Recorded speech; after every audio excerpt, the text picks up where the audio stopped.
everybody. It's March 30th. Happy Easter to you all. Hope you had a good day. Kind of at the end of the day, just got the kids to bed.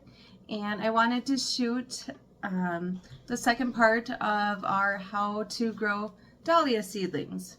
If you missed part one of how to grow dahlias from seed, check out this video on my channel. It'll go through the process to get you up to the point we are now. So for today's video, we're going to need a couple things. We're going to need our seeds that we have already started germinating.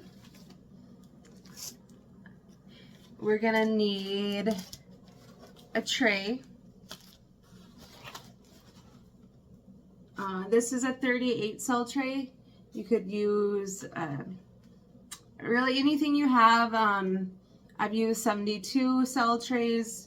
I like the 38 because the dahlias do grow fast, so it just 38 means the number of spaces in this tray. So the bigger the number, the smaller the cells. Since this is a 38, they're actually a little bit larger, which is good for the dahlias. And I just filled it with some moist potting soil, but not too moist. We will also water these seedlings when we get them in here. I'm going to need some labels,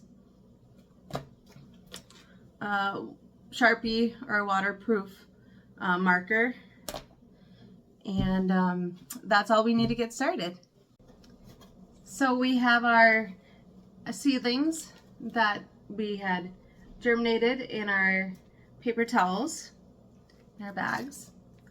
If you remember from the last video, we did two different packets of seeds. So I opened these up the other day and they have started germinating. I have not opened them today to take a look at them. So let's go ahead and see what we have for germination. I had a packet that I had gotten from Bunnies and Blooms, and another packet I had gotten from Johnny Select Seeds. We are going to go ahead and open up the Bunnies and Blooms packet first and see how our germination looks.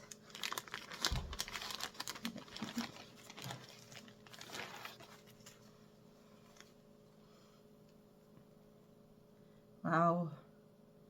So it looks like we had pretty good germination from these seeds. Remember, with dahlia seeds, not all seeds are going to be viable, so you are going to have some seeds that just will not sprout for you, but I'm really happy with this. They look great. So let's go ahead and get them into the soil.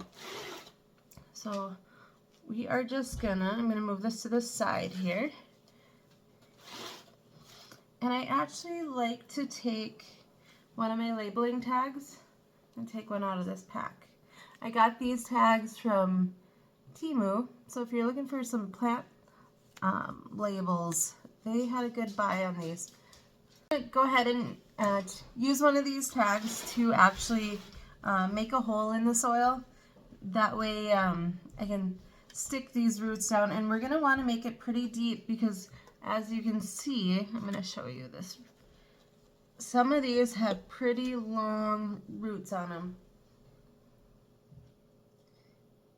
and we don't want to damage the roots. So I like to use these labels for it. I mean, you could use something else for making your holes in the tray, but like a butter knife, anything like that. But I think these tags work really well. So went ahead and made the hole in the slot in the first hole, and we're gonna go ahead and grab this little seedling, and sometimes they stick to the paper towel, so you just have to be real careful.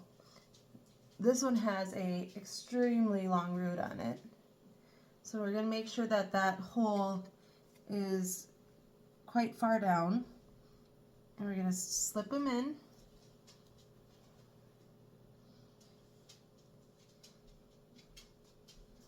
And then just press the soil around them, tucking them in. And it's as simple as that. So we're going to go through all these seeds, plug them in, and then we're going to label them so we don't forget which ones they are. Just be real careful when you're pulling these off the paper towel. Sometimes they like to kind of intertwine. Sometimes I'll use my tag and get underneath there to kind of gently lift the roots off. Sometimes I've taken even a little bit of the paper towel with it, just trying not to damage that root.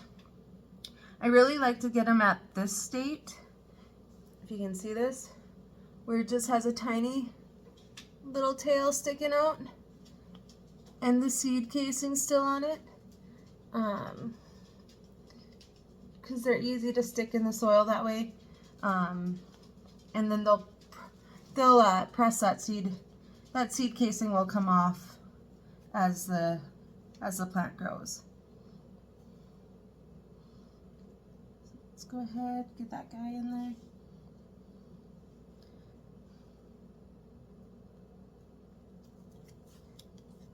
And we're just going to keep repeating this until we get all of our seedlings potted up here.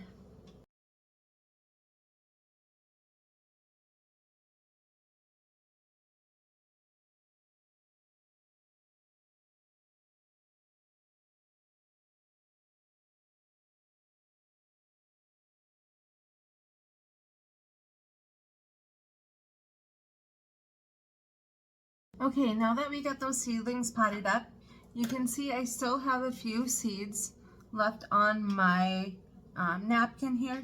And some of these seeds are just chaff, or they're kind of rotten looking. I'm going to take those ones out. Those are just going to be garbage. There's some seeds that they're just flat, and you can tell by squeezing them that there's nothing in them. But there are some seeds that still feel like there's something inside.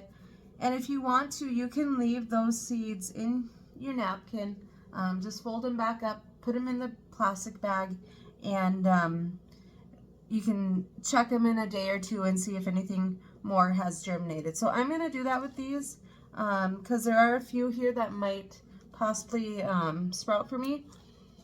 Oh, and I got this napkin so dirty from being on the soil. Or this napkin's filthy, but I'm going to stick it back in this bag anyways, and I will check this in a day or so and see if we get any more to sprout for us.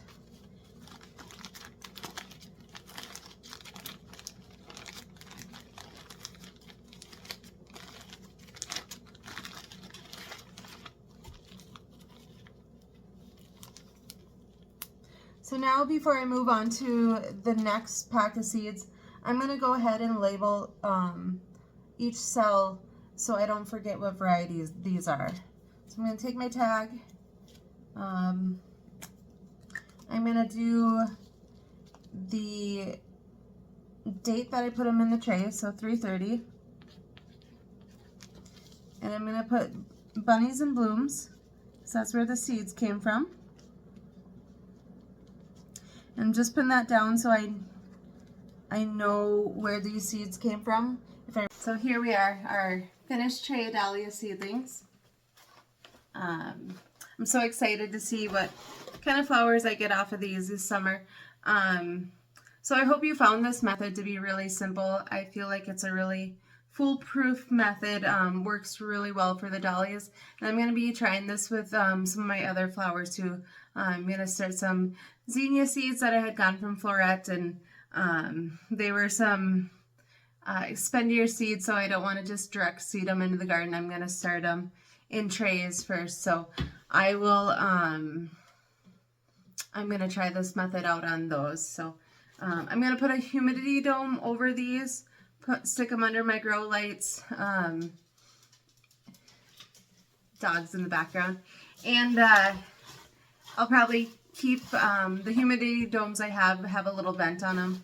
Probably keep one of those vented so it stays nice and humid, but not too humid to that they want to rot. And one other thing, I watered them in with just plain water, but probably towards the end of the week I will give them a little shot of fertilizer to get them going. So if you try this method, let me know how you like it.